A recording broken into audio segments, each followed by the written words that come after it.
Non 2008 November 26వ తారీఖు ఇలాంటి సాయంకాల సమయం చాలా చలిగా ఉంది. ముంబై పట్టణం చాలా ఆహ్లాదకరంగా ఉంది. చాలా ఎవరి పనిలో వాళ్ళు బిజీగా ఉన్నారు. సాయంత్రం అయిపోయింది. కొంతమంది ఇళ్ళకి వెళ్ళిపోతున్నారు. కొంతమంది డ్యూటీస్‌కి వస్తున్నారు. చాలా మంచి centre Chhatrapati Shivaji terminal, Taj hotel ఇవి చాలా ప్రాముఖ్యమైనటువంటి ప్రాంతాలు ముంబై ఏరియాలో. ఇలాంటివంటి ప్రాంతాల్లో ఉన్నట్టు ఉండి ఒక కలకలం బయలుదేరింది. ఛత్రపతి శివాజీ టెర్మినల్ నుంచి చాలామంది ప్రజలు బయటికి పారిపోతా ఉన్నారు. భయంకరమైనటువంటి కేకలు, అరుపులు, తుపాకీ శబ్దాలతో మారుమోగిపోయింది. దాదాపుగా 12 మంది చచ్చిపోయారు. 12 మంది. ఏం జరుగుతుందో ఎవరికీ అర్థం కాలేదు.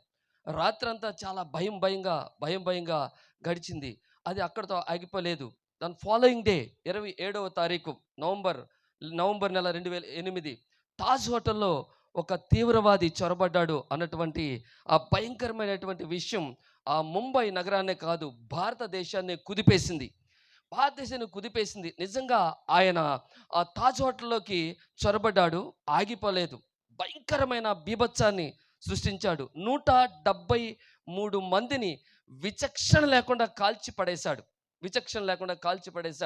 చాలా భయంకరమైనటువంటి పరిస్థితి. 29వ తారీఖు కూడా అది జరిగింది. ఆ తర్వాత గుర్తించారు 10 మంది తీవ్రవాదులు భారతదేశంలో ఎంటర్ అయ్యారని. అందులో 9 మంది చచ్చిపోయారు. ఒకడు సజీవంగా పట్టబడ్డాడు. వాడి పేరు కసబ్. వాడిని ఇంటరాగేట్ చేస్తూ ఉన్నారు. ఎందుకు భారతదేశంలోకి వచ్చారు మీరు? ఏ పర్పస్? మీరు భారతదేశంలో అడుగు పెట్టడానికి కారణం ఏంటి అంటే చాలా సింపుల్గా చెప్పుకుంటూ వచ్చాడు. భారతదేశాన్ని భయాందోళనలో నెట్టేయాలని, మరణ మృదంగాన్ని మ్రోగించాలని, నెమ్మది లేకుండా చేయాలని, ఇది మా ప్రత్యేకమైనటువంటి ప్రణాళిక. ఆ ప్రణాళికతోనూ వచ్చాం, మేము అనుకున్నది నెరవేర్చాం అని చెప్తా ఉన్నాడు ఆయన. చాలా మందిని నిర్దాక్షిణ్యంగా చంపేశారు. చాలా రోజులు ఆ పరిస్థితుల నుంచి భారతదేశం బయటకు రావటానికి చాలా కాలం పట్టింది. అందరూ భయంతో అల్లాడిపోయారు, చాలా వేదనతో అల్లాడిపోయారు. ఇది తీవ్రవాదులు ఒక ప్రత్యేకమైన కారణంతో భారతదేశానికి రావటం జరిగింది. అయితే నేను ప్రకటించేటటువంటి యేసయ్య, ఆయన కూడా ఒక ప్రత్యేకమైన కారణంతో ఈ భూలోకంలోనికి అడుగుపెట్టాడు. ఆయన ఎందుకో తెలుసా? ఎందుకంటే భయాన్ని కల్పించడానికి కాదు, మరణం మృదంగాన్ని మ్రోగించడానికి కాదు, భయము గుప్పిట్లో ఉన్నటువంటి యావత్ నరజాతిని కూడా ఆయన నిమ్మళంప చేయటానికి ఈ లోకంలోనికి వచ్చాడు. ఆయన దేవునికి మహిమ కలుగును గాక. ఆయన ప్రణాళిక ఒక ప్రత్యేకమైనది. ఎందుకు ఆయన ఈ లోకానికి రావాల్సిన అవసరత వచ్చింది అంటే, ఇక్కడ కూర్చున్న మీ అందరికీ ఉన్న సమస్య ఒకరికున్న సమస్య ఒకరికి ఉండదు. కొందరికి మానసిక సమస్య ఉంటుంది, కొందరికి ఆర్థిక సమస్య ఉంటుంది, కొందరికి భౌతికపరమైన సమస్య ఉంటుంది, కొందరికి సామాజిక పరమైన సమస్య ఉంటుంది. ఒక సమస్య ఉన్న వాళ్ళకి మరొక సమస్య ఉండదు. కానీ ఇక్కడ మీ కూర్చున్న మీరందరిలో 2 సార్వత్రికమైన సమస్యలు ఉంటాయి. ఇది నాకు లేదు అన్నవాడు ఎవ్వడు ఇక్కడ ఉండడు. అందులో మొదటిది ఏంటంటే, నాకు మరణం అంటే భయం లేదు అన్నవాడు ఎవడైనా ఇక్కడ ఉంటాడా? ఉండడు. మరణం అంటే భయం లేదు అన్నవాడు ఇక్కడ ఒక్కడు కూడా ఉండడు. ఇది సార్వత్రికమైన సమస్య. రెండోది ఏంటంటే తెలుసా? నాలో పాపం లేదు అన్నవాడు ఎవడైనా ఉంటాడా?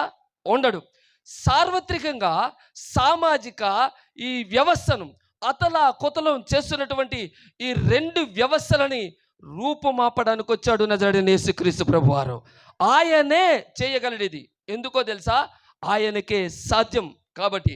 అందుకనే ఆయన అవతరించాల్సి వచ్చింది. ఎందుకు అంటే, పాపంలో ఉన్నటువంటి మనిషి దేవునికి రాను దూరం అయిపోయాడు. ఎంత దూరం అయిపోయాడంటే, తనకు తానుగా పూడ్చుకోలేనంత అగాధాన్ని సృష్టించుకున్నాడు. అందుకనే దేవుణ్ణి చేరుకునే ప్రక్రియలో తాను అన్ని పనులు చేయలేదు. రకరకాల వ్రతాలు చేసుకుంటూ వచ్చాడు, పునస్కారాలు చేసుకుంటూ వచ్చాడు.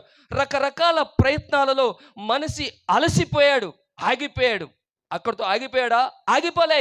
మనిషి మొదట దేవుడి నుంచి దూరం అయిపోయాడు. తరువాత మనిషి నుంచి మనిషే దూరం అయిపోయాడు. అందుకే నాదో మతం నీదో మతం, నాదో జాతి నీదో జాతి, నాదో ప్రాంతం నీదో ప్రాంతం, నాదో భాష నీదో భాష, నాదో దేశం నీదో దేశం. మనిషికి మనిషికి అంతరం వచ్చింది. మనిషికి మనిషి శత్రువుగా మిగిలిపోయాడు. దేవునికి దూరమయ్యాడు, మనిషికి దూరమయ్యాడు. అక్కడితో ఆగిపోయాడా? లేదు.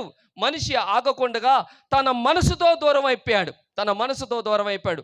అందుకనే సొంత చేతులతో సొంత దేహాన్ని గాయపరుచుకుంటూ ఉంటాడు, సొంత చేతులతో సొంత ప్రాణాన్ని తీసుకుంటూ ఉంటాడు. ఆగలేదు మనిషి. మనిషి అలసిపోయాడు దేవుని వెతుకులాటలో. అక్కడితో ఆగాడా? ఆగలేదు. సృష్టి నుంచి కూడా దూరం అయిపోయాడు. అందుకనే విపరీతమైన కలామిటీస్, డిజాస్టర్స్, ఈ యొక్క అనేక రకాలైనటువంటి భూకంపాలు, అనేక రకాలైనటువంటి సృష్టి వైపరీత్యాలు ఎందుకు వస్తున్నాయి తెలుసా? మనిషి విపరీతం. మనిషి విపరీతం. మనిషిలో ఉన్నటువంటి పాపము దేవుడి నుంచి దూరం చేసింది. మనిషిలో ఉన్నటువంటి పాపము మనిషి నుంచి దూరం చేసింది. మనిషిలో ఉన్నటువంటి పాపము తన నుండి తనే వేరైపోయేటట్టు చేసింది. మనిషిలో ఉన్నటువంటి పాపము సృష్టి నుంచి వేరు చేసింది. ఈ ప్రక్రియలో మనిషి వెతుకులాడుతూ ఉన్నాడు. మనిషి తరచి చూస్తూ ఉన్నాడు. రకరకాల ప్రయత్నాలు చేసి అలసిపోయాడు. అలసిపోయి వెతికే ప్రతిదీ అసత్యం అయిపోయింది, చూసే ప్రతిదీ చీకటి అయిపోయింది, వెళ్ళే ప్రతిదీ మరణ మృదంగం అయిపోయింది. అందుకనే అన్నాడు, అసతోమ సద్గమయ, తమసోమ జ్యోతిర్గమయ, మృత్యోర్మ అమృతంగమయ, ఓం శాంతి శాంతి శాంతి. అసత్యములో ఉన్న నాకు సత్యం కావాలి, చీకటిలో ఉన్న నాకు వెలుగు కావాలి, మరణ భయంలో ఉన్న నాకు జీవము కావాలి. అప్పుడు నా జీవితానికి శాంతి శాంతి శాంతి అంటూ అర్రులు చాచి సత్యమేవ జయతే అని ఆగిపోయాడు. మేవా ఒక్కటే, సత్యము ఒక్కటే మనిషిని జయింప చేయగలదు. దేని నుంచి? సమస్త విధాల నుంచి. ఎవరా సత్యం? ఎక్కడుంది ఆ సత్యం? ఈ వెతుకులాటలో అలసిపోయాడు మనిషి.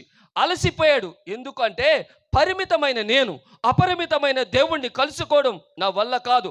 హద్దులలో బతికే నేను హద్దులు లేని దేవుణ్ణి, అనంతుడైన దేవుణ్ణి, నా ఊహకు అందని దేవుణ్ణి కలవటం నా వల్ల కాదు. అందుకనే మనిషి వెతికి తన మార్గాలను ప్రయాణం చేసి తన ప్రయత్నాలలో అలసిపోయి కూలబడిపోయి నలిగిపోయి ఉన్నాడు. ఇంతకు దానియేలు గారు అన్నారు, నలిగిన రెల్లును. నలిగిపోయాం మనం, రాలిపోవడానికి సిద్ధంగా ఉన్నాం, దిగజారిపోవడానికి సిద్ధంగా ఉన్న మనల్ని ఆయన చూశాడండి. మీరు తలెత్తి చూస్తే ఆకాశంలో బోల్డు నక్షత్రాలు కనబడతాయి, చాలా దగ్గరగా ఉన్నట్టు కనబడతాయి. కానీ మీకు సంగతి తెలుసా? ఒక నక్షత్రం నుంచి ఇంకొక నక్షత్రానికి వెళ్ళటానికి లక్షల కోట్ల సంవత్సరాలు పట్టుద్ది. ఒక జీవితకాలం నీకు సరిపోదు. ఒక నక్షత్రం నుంచి ఇంకొక నక్షత్రానికి చేరటానికే ఒక జీవితకాలం సరిపోకపోతే ఈ సృష్టిని సృష్టించిన సృష్టికర్తను చేరడానికి ఎన్ని లక్షల కోట్ల సంవత్సరాలు కావాలి, ఎన్ని జీవితాలు కావాలి నీకు? నీ వల్ల కాదు అని ఎరిగిన ఆ దేవుడు, నువ్వు ఆయనను చేరుకోలేవు అని ఎరిగిన ఆ దేవుడు నిన్ను వెతుక్కుంటూ, నశించిపోతున్న నిన్ను వెతుక్కుంటూ, నలిగిపోతున్న నిన్ను వెతుక్కుంటూ, దిగజారిపోతున్న నిన్ను వెతుక్కుంటూ ఈ లోకానికి వచ్చిన మహాదినమే ఈ మహా క్రిస్మస్, అద్భుతమైన క్రిస్మస్. అందుకు దేవుడు ఈ లోకానికి రావాల్సి వచ్చింది. అందుకు దేవుడు అవతరించాల్సి వచ్చింది. మీ భాషలో అవతారం అంటే ఏమీ కాదు, సుదూరమునున్నటువంటి తార మన ఉనికిలోనికి రావడం, దిగటం. కానీ నేను ఈయన అవతారం అనలేను, ఈయన అవదైవం. దేవుడి దిగొచ్చాడైన, తారలకు మించిన తార అయిన, జ్ఞానులకు మించిన జ్ఞాని, సమస్త జ్ఞానమును చేతుల్లో ఉంచుకున్న సర్వశక్తి మంతుడు, ఈ సమస్త ఉతికిని సమస్త జగత్తును ఆయన పరిపాలిస్తున్నట్టు మహోన్నతమైన దేవుడు మనిషి రూపంలోనికి ఈ లోకానికి ఎందుకు రావాల్సి వచ్చిందంటే, మట్టిలో నలిగిపోయి, నీరసించిపోయి, దిగజారిపోయి, కుమిలిపోతున్న నన్ను మహిమకు మార్చటానికి నా మట్టి దేహాన్ని ఆయన ధరించుకోవడానికి ఇష్టపడిన మహోన్నతమైన దేవుడు నా దేవుడు. హల్లెలూయా. ఈ గొప్ప దేవుడు ఎక్కడ దొరుకుతాడా? మీకు దొరుకుతాడు ఎక్కడైనా? హాలీవుడ్లో అవతార్ అనే సినిమా వచ్చింది, అవతార్ 2 అని కూడా వచ్చింది. ఈ 2 సినిమాలు ఎందుకు తీశారంటే వెరీ సింపుల్, డబ్బులు సంపాదించడానికి.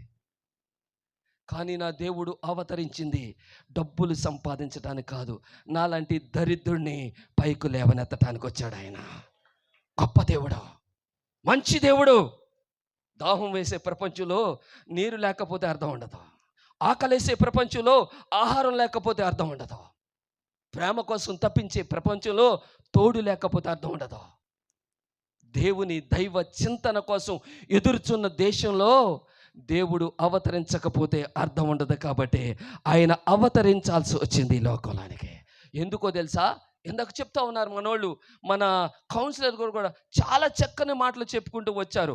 ఆయన స్వప్రయోజనం కోరని వాడని చెప్తా ఉన్నారు, శాంతి కాముకుడు అని చెప్తా ఉన్నాడు, మన భారం భరించడానికి వచ్చాడని చెప్తా ఉన్నాడు, మన అవసరతలు తీర్చడానికి వచ్చాడు, మన స్థానంలో నిలబడటానికి. ఎగ్జాక్ట్లీ ఆయన పూజలు చేయించుకోవడానికి రాలే, దండలు వేయించుకోవడానికి రాలే, పునస్కారాలు చేయించుకోవడానికి రాలే. పూజకు పనికిరాని నాలాంటి పనికిమాలిన వాడిని పూజకు అర్హంగా మార్చడానికి వచ్చాడు ఈ లోకంలోనికి. నా భారాన్ని భరించడానికి, సిలువ మీద ఎక్కడానికి కూడా సిగ్గుపడని దేవుడు నా దేవుడు. ఎందుకో తెలుసా? ఆ స్థానంలో నేను ఉండలేనని ఆయనకు తెలుసు, అది నేను భరించలేని ఆయనకు తెలుసు. కాబట్టి నా బాధను భరించటానికి నేను పిలిస్తే రాలే, తనే స్వయంగా వచ్చాడండి ఈ లోకంలోనికి. మంచి దేవుడు. నా నిస్సహాయతలో నేనేమి నా కోసం చేసుకోలేని దౌర్భాగ్యమైన స్థితిలో నా కోసం అన్నీ చేయటానికి వచ్చినటువంటి మహోన్నతమైన దేవుడు. మొన్న 3 గంటల టైంలో రైల్వే స్టేషన్లో దిగేసి నేను ఆటో కోసం బయటకు వచ్చాను మీటింగ్ నుంచి. తెల్లవారి 3 అయిపోతూ ఉంది. ఒక ఆయన స్కూటర్ మీద ఇన్ని రగ్గులు వేసుకున్నాడు. రగ్గులు వేసుకొని పడుకున్న ప్రతి వాడి మీద కప్పుకొని వెళ్ళిపోతున్నాడు. నన్ను కిందకో మాట్లాడాలనిపించింది. హలో సార్ మీరు ఇట్లా ఎందుకు చేస్తున్నారు సార్ అంటే, ఏముందండి, చేస్తే పుణ్యం వస్తుంది, పుణ్యం రాకపోతే చేయను. మానవుడు చేసే ప్రతి పని స్వప్రయోజనాన్ని ఆశించి. మా ఇంటికి వస్తే ఏం చేస్తావు, మీ ఇంటికి వస్తే మనందరికీ నానుడి. ప్రతి మానవుడు ఏదో కోరుకొని చేసే పని, ఏదో ఆశించి చేసే పని. అందుకే అన్నాడు, హమ్ కిసీసే కమ్ నహీ, నేను ఎవరికన్నా తక్కువ కాదు, నేను చాలా గొప్పోడిని అని కొంతమంది ఏమీ లేని నిస్సాయితలో నలిగిపోయి నేనెవరి కొరకు ఉండాలి అన్నటువంటి ఆశలో బతికే వారికి యేసయ్య అన్నాడు, తుమ్ కిసీసే కమ్ నహీ, నువ్వెవరికన్నా తక్కువ కాదు, ఎందుకంటే నువ్వు నా పోలిక. కనుక ఆ చెదరిపోయిన పోలికను, ఆ చెదరిపోయిన సంబంధాన్ని, ఆ చెదరిపోయిన అనుభూతులను, ఆనందాన్ని తిరిగి సంకల్పించటానికి, తిరిగి సమకూర్చటానికి తానే అవదైవమైనాడండి లోకంలోనికి. తానే అవదైవమైనాడు. అందుకనే ఆయన గురించి చెప్పుకోకుండా ఉండలేం. ఆయన సమాజాన్ని అల్లాడించటానికి రాలేదండి, సమాజాన్ని గందరగోళంలోనికి నెట్టేయటానికి రాలేదండి, సమాజాన్ని ఏదో ఇరుకుల్లోనికి పెట్టేయటానికి రాలేదండి, సమాజంలో వినూత్నమైన మార్పులు తీసుకురావడానికి వచ్చాడండి.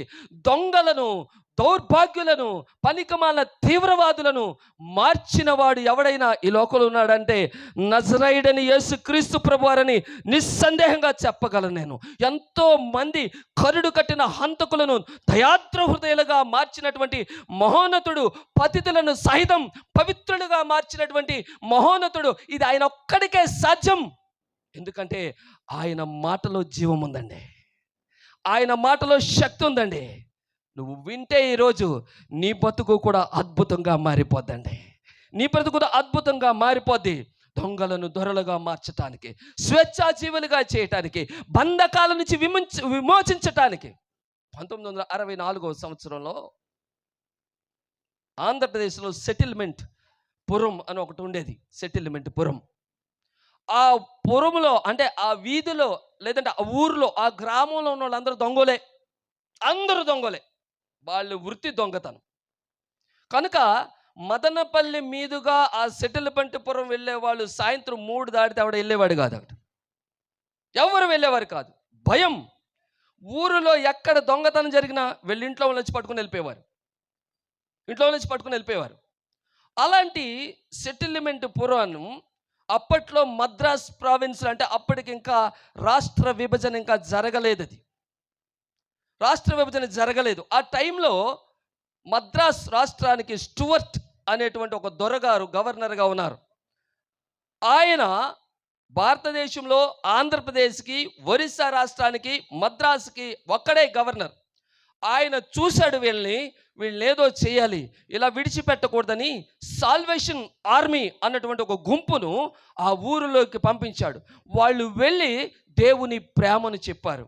వారు వెళ్ళి దేవుని త్యాగాన్ని చెప్పారు.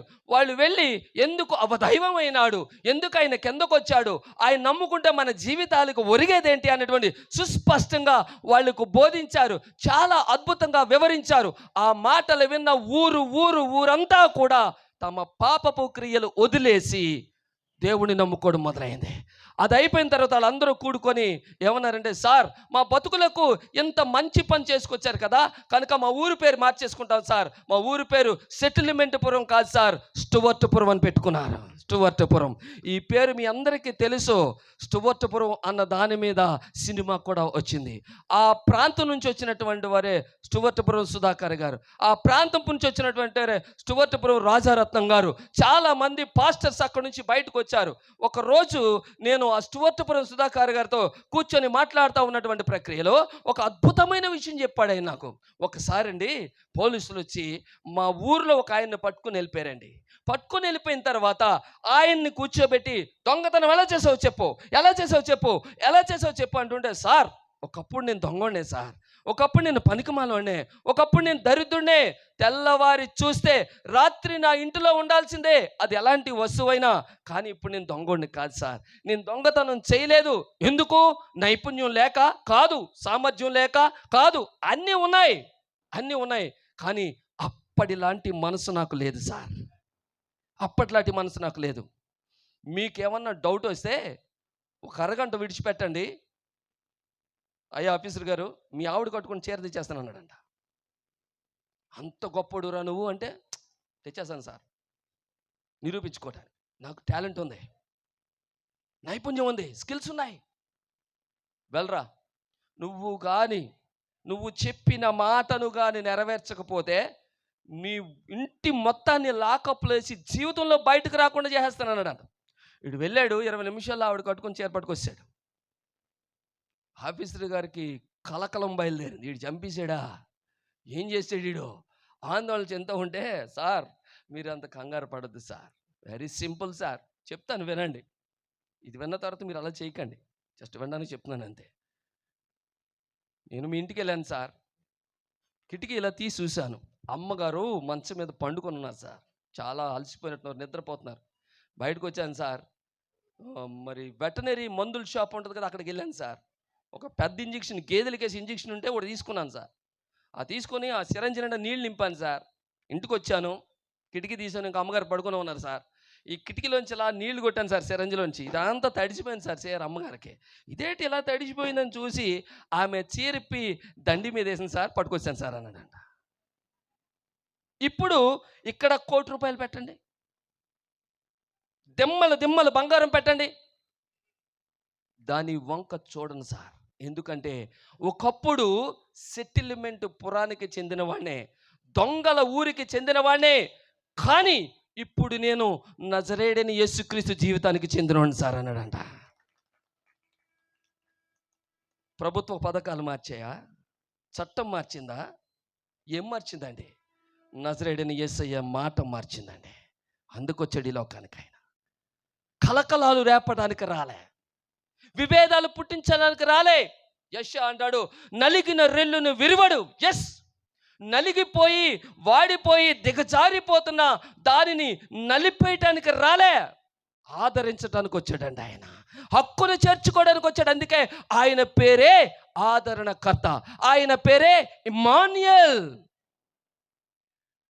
ఆయన పేరే యేసు. ఆ యేసు నీ సొంతమైతే, ఆ ఇమ్మానుయేల్ అనే దేవుడు అంటే ఆయన తోడు నీతో ఎప్పుడు ఉంటుందని చెప్తా ఉన్నాడు ఆయన రాత్రి. నేను ఈ దొంగలకు ఆయన యేసు అయ్యాడు, ఆ తర్వాత ఇమ్మానుయేలుగా ఆ సెటిల్మెంట్ పురాన్ని స్టూవర్ట్పురంగా మార్చి ఈరోజు అనేక మంది సేవకులను లేవనెత్తాడండి. వాళ్ళ సాక్ష్యం ద్వారా అనేక మంది జీవితాలను విప్లవాత్మకంగా మార్చుకుంటూ వచ్చాడు. క్రైస్తవత్వం ఈ లోకానికి వచ్చింది సమాజానికి ఆశీర్వాదం, సమాజానికి దీవెన, సమాజానికి ఆటంకం కాదండి. క్రైస్తవత్వం ఈ లోకానికి వచ్చింది సమాజాన్ని ఆశీర్వదించడానికి, దీవెనకరంగా మారటానికి. బౌల్ ఆఫ్ ఆంధ్ర అన్న పేరు ఆంధ్రప్రదేశ్కి ఎందుకు వచ్చిందో తెలుసా? భారతదేశానికి అన్నం పెట్టే గిన్నె అని ఆంధ్రప్రదేశ్ని ఎందుకన్నారో తెలుసా? ఈస్ట్ వెస్ట్ గోదావరిలో అద్భుతమైనటువంటి సస్యశ్యామలమైనటువంటి పంటలు పండుతాయి. అద్భుతం, మహా అద్భుతం. 3 పంటలు సంవత్సరానికి పండుతాయి. అలా 3 పంటలు ఇంకెక్కడా లేదు భారతదేశంలో, ఆంధ్రప్రదేశ్లో, ఈస్ట్ వెస్ట్ గోదావరికే. అందుకే ఆ 2 జిల్లాలను బట్టి ఆంధ్రప్రదేశ్కి బౌల్ ఆఫ్ ఇండియా అని వచ్చింది. ప్రపంచంలో ఉన్న భారతదేశానికి అన్నం పెట్టే గిన్నె అని ఎందుకు వచ్చిందో తెలుసా? సర్ ఆర్థర్ కాటన్ అనేటువంటి ఒక ఆయన ఈ సత్య వేద వాక్కును నమ్మి మిలిటరీ ఉద్యోగాన్ని రిజైన్ చేసి ఈ భారతదేశం వచ్చి అద్భుతమైన ప్రణాళికలు వేసి కాలువలు కట్టించి ప్రతి వాడి దాహార్తిని తీర్చటానికి దేవుని ప్రేమను కలిగిన వాడై సొంత ఊరును విడిచిపెట్టి మన అభివృద్ధిని కాంక్షించిన వాడై ఈ లోకానికి వచ్చి చేసిన అద్భుతమైన సేవకు ప్రతిఫలమే బౌల్ ఆఫ్ ఇండియా. ఎవరైనా మిలిటరీ ఇంజనీర్ మన దేశమా కాదు, మన భాష కాదు, మన రాష్ట్రమా కాదు, మన రక్తమా కాదు, మన బంధువా కాదు, కానీ ఆయన నమ్మింది ఒకటే, మనమందరము యేసుక్రీస్తు రక్తం కింద కడగబడ్డవారమని. అందుకని ఈ లోకానికి వచ్చాడు. క్రైస్తవత్వం ఈ లోకానికి వచ్చింది సమాజానికి దీవెనకరంగా ఉండటానికి. యేసయ్య సిలువెక్కింది నాలాంటి దిగజారిపోయిన పైకి లేవనెత్తటానికి. ఆయన సిలువెక్కింది 3 మేకులు తీసుకోలేకపోయింది. ఎందుకు అంటే చేత కాదు. ఆ తర్వాత సమాధి రాతిని చేతితో దొర్లించాడే, పడుకున్న వాడిని లేపినట్టు చచ్చినోడిని లేపాడే, పక్షవాయు గలవాడిని 38 సంవత్సరాల పక్షవాయు గలవాడిని ఆయన మాటతో లేపి చూపించాడే. అంత మహోన్నతుడు సిలువలో ఎందుకు దిగజారిపోయిన వాడిలాగా వేలాడు అంటే చేత కాదు. మీ ఇంట్లో ఇప్పుడు ఇందాక చిన్న కుర్రోడు వచ్చి నాకు బొకే ఇచ్చాడు కదా, వాడి పేరేం పేరు? మీ మనోడు చెర్రీ. వాడు ఒకవేళ వాళ్ళ తాత దగ్గరికి వెళ్ళి నన్ను ఎత్తుకో అన్నాడు అనుకో, ఎక్కరా అంటాడా? ఎలా ఎత్తుకుంటాడు ఆయన? ఆ చిన్నపిల్లడిని ఎట్లా ఎత్తుకుంటారు మీరు? ఆయన స్థాయికి దిగుతారు. ఇలా మీరు మీ స్థాయికి ఆయన్ని తీసుకొని వస్తారు. ఎందుకంటే ఆయన అంతటా ఆయన మన స్థాయికి రాలేడని. నా యేసయ్య దిగజారిపోలేదండి. దిగజారిపోయిన నన్ను ఆయన స్థాయికి తీసుకురావడానికి ఈ భూలోకంలో అవతరించాడు ఆయన. అర్థమవుతుందా? ఆయన సంఘాన్ని సంస్కరించాడు, హృదయాలను ఆయన పదిలపరిచాడు, పవిత్రపరిచాడు, పరిశుద్ధాత్మ ఆవేశం చేత నింపాడు, పాపాలు ఒప్పుకునేవాడిలాగా చేశాడు. ఆయన వెలుగుగా ఈ లోకానికి వచ్చాడు. ఆయన ఎలాంటి వెలుగో తెలుసా? నేనేంటో నాకు చూపించే వెలుగు, ఆయనేంటో నాకు చూపించే వెలుగు. నేనేంటో నాకు చూపించే వెలుగు. పేతురు చాలా కంగారుగా ఉన్నాడు, చేపలు పడలేదని. చాలా గందరగోళంగా ఉన్నాడు, చేపలు పడలేదని. ఇంటికి వెళ్తే భార్య అడుగుద్ది, పిల్లలు అడుగుతారు. వట్టి చేతులతో ఉన్నాడు, వేసారిపోయినాడు. రాత్రంతా పట్టి 35 సంవత్సరాల అనుభవం ఉన్నటువంటి వాడు సముద్రం మీద ఒక్క చేప పడలేని వాడి దగ్గరికి వచ్చి, నాతో రా, చేపలు పట్టిస్తా నీకు. లోపలే తీసుకెళ్ళాడు, చెప్పిన చోట వేశాడు. అంటున్నాడు, అయ్యా రాత్రి ఎక్కడ వేసానయ్యా, రాత్రి అంతా వేసారిపోయానయ్యా, అయ్యా అని అంటా ఉంటే వెయ్యో వేశాడు. పట్ట జాలని చేపలు వచ్చేసాయి. చేపలు పడని టైంలో విస్తారమైనటువంటి చేపలు వస్తే సంతోషం ఉంటుందా, బాధ ఉంటుందా? సంతోషం ఉంటుంది. కానీ పేతురు బాధతో దుమ్ముకేసి ఏడుస్తూ ఉన్నాడు, ప్రభువా నేను పాపిని, నన్ను విడిచిపో. ఎందుకో తెలుసా? నిన్ను తక్కువగా అంచనా వేశాను, ఒక సామాన్యమైన మనిషిలాగా చూశాను, నేను ఒక సాధారణమైన వ్యక్తిలా చూశాను, నేను పనికిమాలిన వాడిని. ప్రభువా నన్ను విడిచిపో, నేనేంటో నాకు చూపించే వెలుగు. జక్కయ్య రా, కిందకి రా, నువ్వు కిందకి రా అని పిలిచాడు. ఏమన్నాడు? అంతకన్నా ఏమనలేదు. నువ్వు యేసయ్యకు ఎంత సమీపంగా వస్తావో అంతగా నీకు అర్థమవుతావు. నువ్వు యేసయ్యకు ఎంత సమీపంగా వస్తావో అంతగా యేసయ్య నీకు అర్థమవుతాడు. నువ్వు యేసయ్యకు ఎంత సమీపంగా అవుతావో అంత స్వేచ్ఛగా నీ పాపాన్ని ఒప్పుకుంటావు. అప్పుడు యేసయ్య తదాస్తు అంటాడు. ఆయన పటాపంచలైపోతాయి. నీ జీవితం యూటర్న్, విప్లవాత్మకమైన మార్పు నీ బతుకులో వస్తుంది. Let me tell you fine example. మన జీవితాల్ని అద్భుతంగా మీకు మార్చేటటువంటి ఒక మాట మీతో చెప్పడానికి నేను ఇష్టపడతా ఉన్నాను. యేసుక్రీస్తు ప్రభువారు తన 3.5 పరిచర్య కాలంలో ఒక ఊరు గుండా వెళ్తా ఉన్నాడు ఆయన. జాగ్రత్తగా వినండి. ఒక ఊరు గుండా వెళ్తా ఉన్నాడు ఆయన. 12 గంటలు అయిపోయింది. ఆ టైంలో బావి దగ్గర కూర్చున్నాడు. ఆ టైంలో ఒక ఆమె నీళ్ళకి వచ్చింది. అది నీళ్ళకి వచ్చే టైం కాదు, అయితే ఉదయం లేకపోతే సాయంత్రం. మీ అందరికి బాగా తెలుసు కదా. సో కానీ మధ్యాహ్నం వేళ ఒక ఆమె కొంగు పూర్తిగా కప్పుకొని, ముఖం కనిపించకుండా పెట్టుకొని, కడవ చేత్తో పట్టుకొని చాలా జాగ్రత్తగా వస్తూ ఉంది. చాలా స్ట్రైట్గా కమ్యూనికేషన్ ప్రారంభించాడు ఆయన. మంచినీళ్ళు ఇస్తావా అని అడిగాడు. ఈయన జూయిష్ గెటప్లో ఉన్నాడు. వస్త్రధారణ అంతా యూదా సంస్కృతి పరంగా ఉంది. ఆమెకు తెలుసు సమరయులకి యూదులకి సాంగత్యం కుదరదని. ఎట్లా అడుగుతున్నావు నన్ను నువ్వు నీళ్ళు అని? నీవు యూదుడవు అని ప్రారంభించింది. నీవు అన్నది సింగులర్, ఒక సాధారణమైన వ్యక్తిగా మాట్లాడుతూ ఉంది. నీవు అని ప్రారంభించింది. వాళ్ళ సంభాషణ పెరుగుతూ వచ్చింది. తన జీవితాన్ని తెరచి చూపిస్తూ ఉన్నాడు యేసుక్రీస్తు ప్రభువారు. తన జీవితాన్ని ఆమె తెలియనట్లు మాట్లాడుతూ ఉంది. అర్థమవునట్టు మాట్లాడుతూ ఉంది. చెప్పనట్లు చెప్తా ఉంది. ఈ ప్రక్రియలో యేసుక్రీస్తు ప్రభువారు డైరెక్ట్ అయిపోయారు. మీ ఆయన తీసురా అన్నాడు. ఆమె కూడా చాలా స్ట్రైట్గా చెప్పింది, నాకు భర్త లేడు అని. నిజమే, ఇప్పుడున్నోడు కూడా నీకు భర్త కాదు అన్నాడు. గుండె పగిలిపోయింది ఆమెకి. నా బతుకు అట్లాకి తెలిసింది దీనికి. వెంటనే ఏమన్నా తెలుసా, నీవు యూదుడవు అని ప్రారంభించిన ఆమె అయ్యా అయ్యా నాకివ్వా జీవజలం, నాకివ్వా మారు మనసు, అయ్యా అయ్యా అయ్యా అంటే ఆయన అన్నాడు, నేను ఇస్తే ఆ జీవజలాన్ని ఇవ్వగలిగేది నేనే అన్నాడు. యోహాను సువార్త 4వ అధ్యాయంలో మీరు చూస్తే ఆయన అన్నాడు నేనే అన్నాడు. నేను కూడా అనలేదు, నేనే అన్నాడు. నేను అనలేదు, నేనే. ఎస్, ఆయన ఒక్కడే ఇవ్వగలడు మన దాహాన్ని తీర్చగ జీవజలాన్ని. ఆమె మాట నేనే అనగానే కొండ విడిచిపెట్టిందండి. ఏ ఊరు ప్రజలు తన ముఖం చూడకూడదని కొంగు కప్పుకొచ్చిందో, ఏ ఊరు ప్రజలు తనతో మాట్లాడడానికి చిరాకు పడేవారో, ఏ ఊరు ప్రజల ముందు తన మొత్తం మానసికంగా చచ్చిపోయి కుళ్ళిపోయి ఎవరికి కనబడకుండా దొంగచాటున పని చేసుకుంటూ దొంగచాటున కుటుంబాన్ని నడుపుకుంటూ బతుకుతా ఉందో, ఆ సిగ్గు విడిచింది, ఆ ధైర్యాన్ని విడిచింది, ఆ భయాన్ని విడిచింది. ప్రతి ఇంటికి వెళ్ళి కొడతా ఉంది, హలో హలో రండి రండి రండి రండి, నా బతుకును చూపించిన యేసయ్యని మీకు పరిచయం చేస్తాను. హల్లెలూయా. నువ్వు యేసయ్య దగ్గరకు ఎంత దగ్గరగా వస్తే అంతగా నీకు దేవుడు అర్థమవుతాడు, అంతగా నీకు నువ్వు అర్థమవుతావు. అప్పుడు నువ్వేం చేయాలో నీకు తెలుసుద్ది.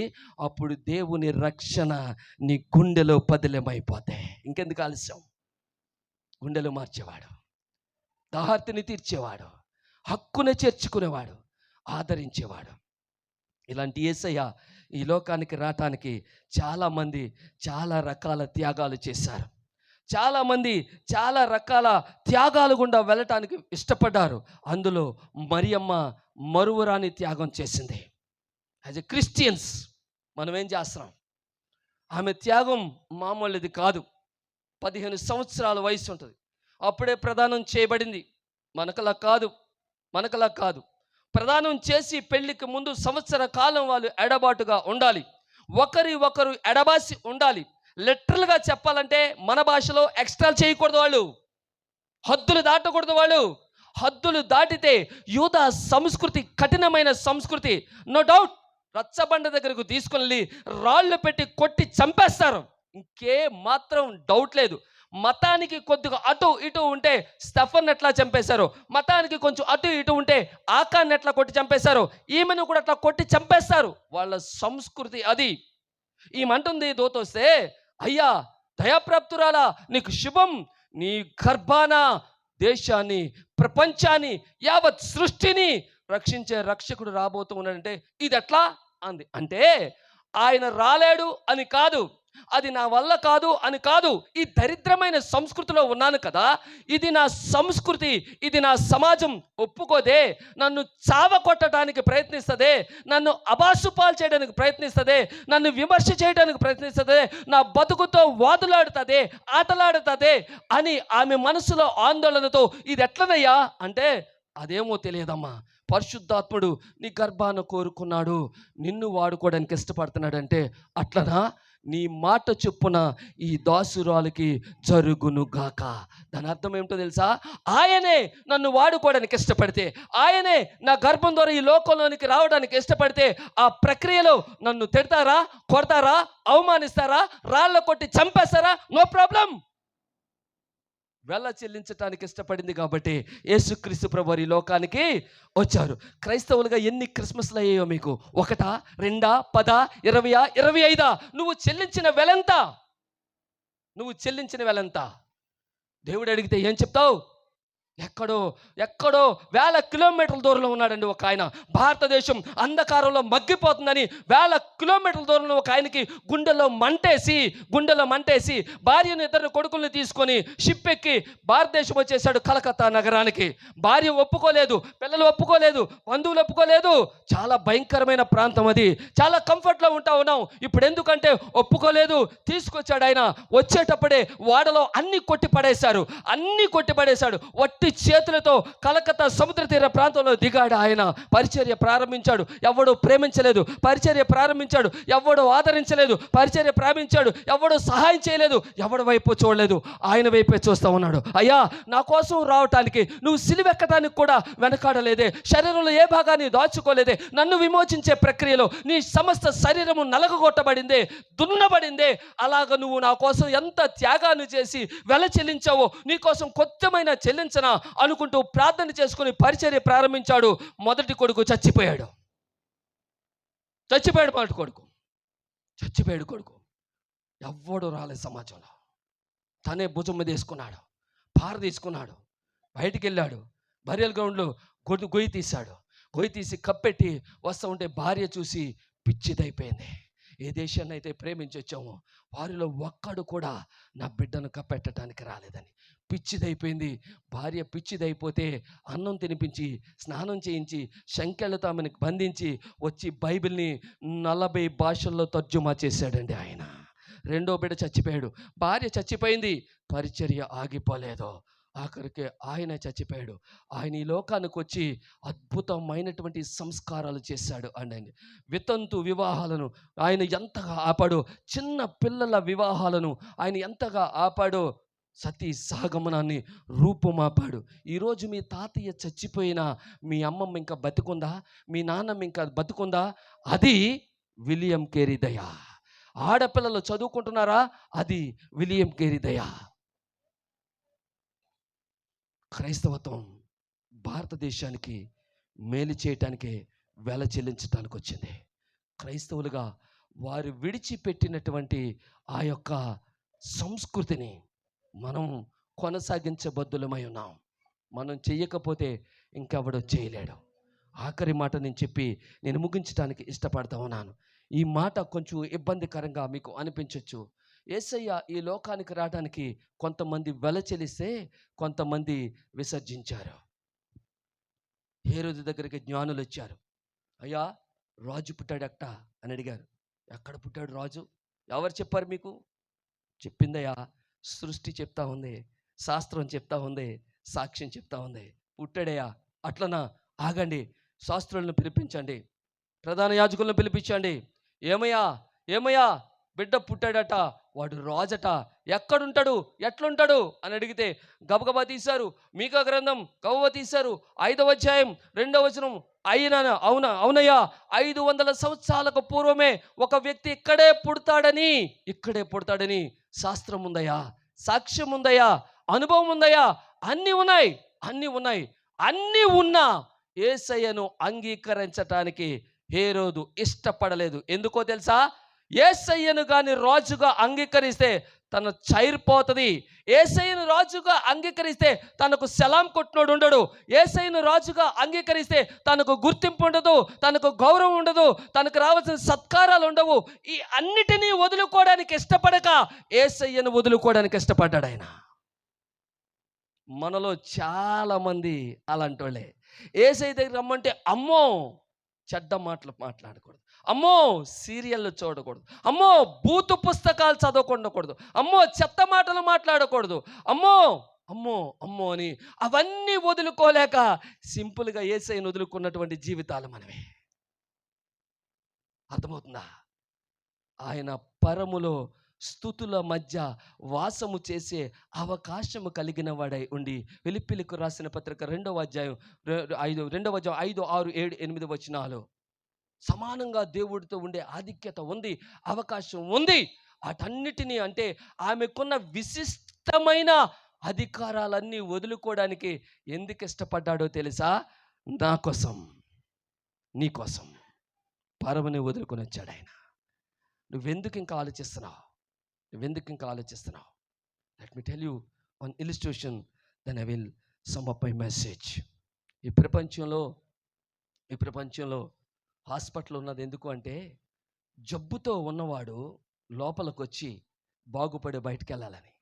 ఈ ప్రపంచంలో హోటళ్ళు కట్టింది ఎందుకు అంటే, ఆకలితో ఉన్నవాడు లోపలికి వచ్చి భోజనం చేసి సంతృప్తితో బయటికి వెళ్ళాలని. ఈ లోకంలో క్రైస్తవ సంఘాలు, క్రైస్తవ విశ్వాసులు ఉన్నది ఎందుకు అంటే, పాపములో కొట్టుమిట్టాడుతున్న వాడిని సంఘములోనికి తెచ్చి పవిత్రునిగా మార్చటానికి. అందుకే యేసయ్య మన కోసం చనిపోయాడు. ఆయన పాపం చేశాడని కాదు, దోషం చేశాడని కాదు, అపరాధం చేశాడని కాదు. ఆయన చనిపోయింది నా పాపం కోసం. తైవాన్ దేశంలో ఒక 2 కొండల మధ్య పెద్ద బ్రిడ్జ్ కడతా ఉన్నారట. పెద్ద బ్రిడ్జ్. ఆ బ్రిడ్జ్ లోతైనది. 2 లోతైన కొండల మధ్య కడతా ఉన్నారు దాన్ని. ఆ బ్రిడ్జ్ కట్టడానికి అనేక మంది పని చేయడానికి వెళ్తున్నారు. జారి పడి చాలామంది చచ్చిపోతున్నారు. కనుక భయపడి పని చేయడానికి లేబర్ ఎవరు వెళ్తలే. కనుక లోపల ఉన్న వాళ్ళు వస్తువులు అమ్ముకుని పారిపోతూ ఉన్నారు. కొండలెక్కి దిగి పారిపోతూ ఉన్నారు. ఏదో రకంగా తప్పించుకోవడానికి ప్రయత్నం చేస్తూ ఉన్నారు. కనుక యజమానుడు అన్నాడు, ఎవడైనా సరే పారిపోవడానికి ప్రయత్నించినా, వస్తువు అమ్ముకున్నా వాడిని నిర్దాక్షిణ్యంగా కాల్చి పడేయండి. ఒకరిని కాల్చి పడేస్తే మిగతా వాళ్ళు ఎవ్వరూ అలాంటి తప్పు చేయరు అని ఒక ఆజ్ఞ జారీ చేశాడు. ఒకరోజు 10 మంది వచ్చి యజమాని దగ్గర తన సామాన్లు అప్పగిస్తూ ఉన్నారు. సాయంకాల సమయాన లెక్క పెట్టండి రా అన్నాడు. ఒకడు కూర్చొని లెక్క పెడతా ఉన్నాడు. 1, 3, 5, 7, 9 అని ఆగిపోయాడు. 9 ఏందిరా, ఉదయం మీరు అందరూ వెళ్తా ఉన్నాడు 10 ఇచ్చాను కదా, 9 అంటారేంది, మరొకటి లెక్కటండి రా అన్నారు. వాడు కూర్చున్న 1, 3, 5, 7, 8, 9 ఆగిపోయాడు. రైట్, 10 మంది లైన్గా నిలబడండి. ఎవడు వస్తువు అమ్మాడో చెప్పండి, వాడినే చంపుతా. చెప్పకపోతే 10 మందిని చంపేస్తా. 1, 3, 5, 7, 9 అన్నాడు. ఒక వ్యక్తి ముందుకు వచ్చాడు, దడాల్మని కాల్చి పారేశాడు. వీడిని పాతేయండిరా అన్నాడు. 9 మంది తీసుకుని వెళ్ళి వాడిని పాతేశారు. తిరిగి వస్తూ ఉన్నారు, కుమిలిపోతూ ఉన్నారు, ఏడుస్తూ ఉన్నారు. ఎందుకురా వాడు అలాంటి పని చేశాడు? మనల్ని అడిగితే డబ్బులు ఇచ్చేవాళ్ళం కదా, మనల్ని అడిగితే సహాయం చేసేవాళ్ళం కదా, రికమెండ్ చేసి పంపించేసేవాళ్ళం కదా, మన పరువు తీసాడు రైడు అని అనుకుంటూ వచ్చారు. యజమాని అక్కడే ఉన్నాడు. సరే రేపు మళ్ళా పని ప్రారంభిద్దాం, వస్తువు లోపల పెట్టేయండి, మరొకసారి లెక్క పెట్టండి రా అంటే ఒకడు కూర్చున్నాడు, లెక్క పెడతా ఉన్నాడు. 1, 2, 3, 5, 8, 9, 10 అన్నాడు. 10 ఉన్నాయా? ఏందిరా, ఇందాక 9 అన్నది మీరే కదా? అవును సార్, ఇందాక 9 కానీ ఇప్పుడు 10. నువ్వు తప్పుకోసారి లెక్క పెట్టలే, నువ్వు లెక్క పెట్టరా. వాడు లెక్క పెట్టాడు. 5, 9, 10. 10 ఉన్నాయా? 10 ఉంటాడు, ఎందుకు చచ్చిపోయాడు అంటే 9 మందిలో ఒకడు గొల్లున ఏడుస్తూ ఎక్కెక్కి పెట్టి ఏడుస్తూ బయటకు వచ్చి, అయ్యా వాడు చచ్చిపోయింది తప్పు చేశాడని కాదు సార్, మా మిగతా 9 మంది చచ్చిపోకూడదని చచ్చిపోయాడు సార్ అన్నాడంట. నా యేసయ్య చచ్చిపోయింది తప్పు చేశాడని కాదు, నాలాంటి పాపి చచ్చిపోకూడదని నా పాపపు స్థానంలో నిలబడి నా కోసం విమోచన చెల్లించడానికి అని చచ్చిపోయాడు ఆయన. This is the season but that is the reason. ఆయన పుట్టింది నా పాపాల కోసం చచ్చిపోవడానికి. ఈరోజు మిమ్మల్ని పిలుస్తూ ఉన్నాడు. మీ భారం ఎంతైనా, పాపం ఎంతైనా తీసివేయడానికి ఇష్టంగా ఉన్నాడు. ఇష్టపడితే, నువ్వు ఒప్పుకుంటే బలవంతాన్ని ఆయన ఏమి చేయడు, బాధ పెట్టి ఆయన ఏమి చేయడు. నీ హృదయపు ఒకటి నిలబడ్డాడు. నువ్వు తీస్తే వస్తాడు, నువ్వు పలికితే మాట్లాడతాడు, ఒప్పుకుంటే రక్షిస్తాడు. కళ్ళు మూసుకుంటే ప్రార్థన చేసుకుందాం.